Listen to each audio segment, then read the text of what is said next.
Après plus d'un mois de pluies incessantes, c'est la tempête Pedro qui frappe désormais l'ouest du pays.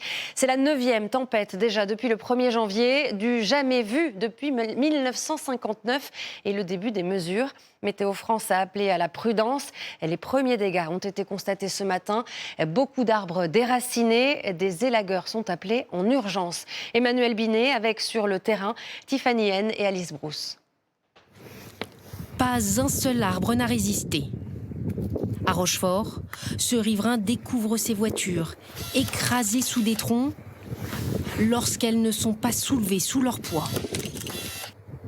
À 300 km de là, en Nouvelle-Aquitaine, mais c'est pas vrai! Ce maraîcher, désespéré. Mais non! Tout s'est envolé. Le vent a tout emporté sur son passage.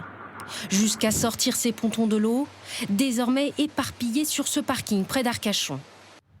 La tempête Pedro arrive, alors même que les dégâts de celle de la semaine dernière sont encore visibles. On enlève tout?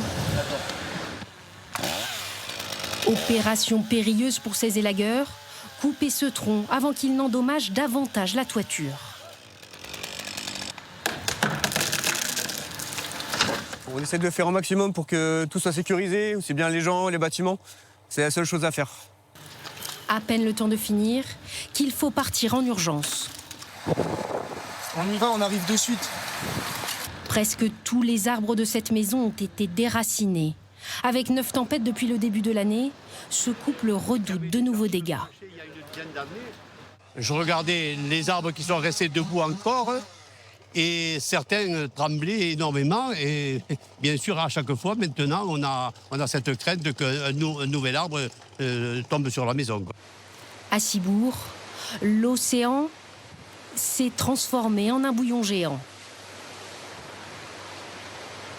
Biarritz, elle, se barricade. Ça souffle, on va rester en sécurité, on va pas prendre de risques quand même. C'est les grandes marées, je ne sais pas ce que ça va donner tout à l'heure.